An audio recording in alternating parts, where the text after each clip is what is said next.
sometimes unsettling and sometimes amusing, but always entertaining.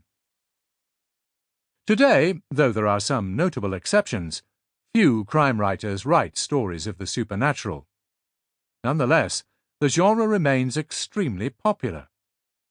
There are novels of the new Gothic, like Stacey Hall's The Familiars, 2019, and the work of Laura Purcell, most recently Something Wicked, 2022, as well as contemporary scarers like This Is Not a Ghost Story, 2021, by Andrea Portes.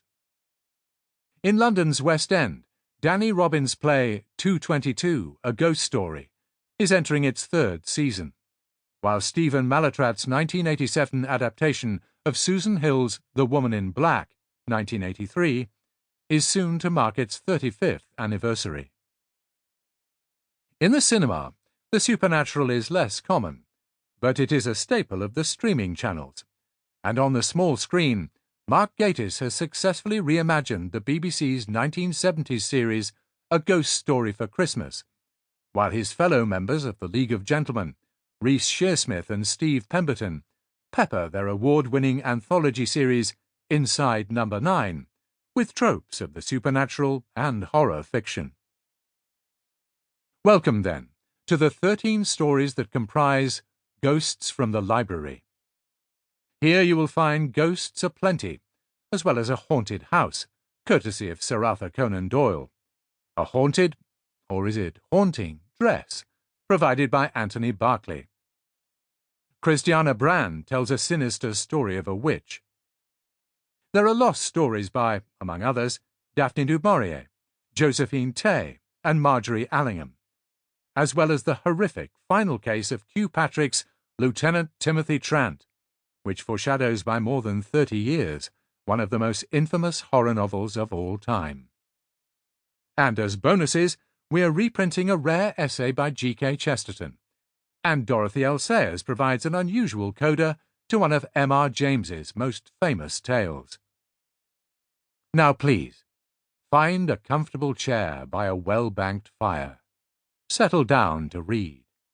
And if there is a noise somewhere in the room behind you, an unfamiliar sound of something scraping at the door or swishing across the carpet, don't look round.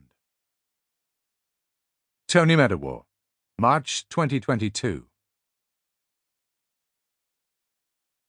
Ghost Stories by G.K. Chesterton. I can claim to be tolerably detached on the subject of ghost stories.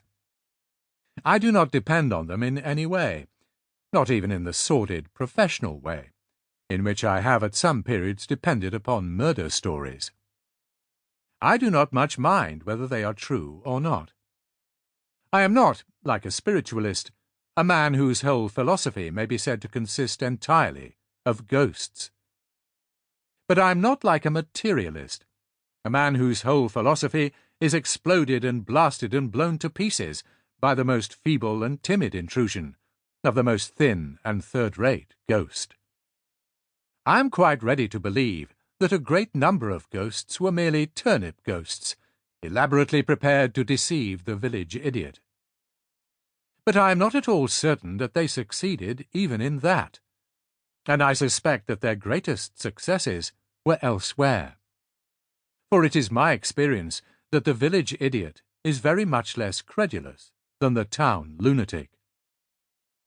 On the other hand, when the merely sceptical school asks us to believe that every sort of ghost has been a turnip ghost, I think such skeptics rather exaggerate the variety and vivacity and theatrical talent of turnips. There is no particular difficulty about the artistic problem of the ghost story, as distinct from the spiritual problem of the ghost.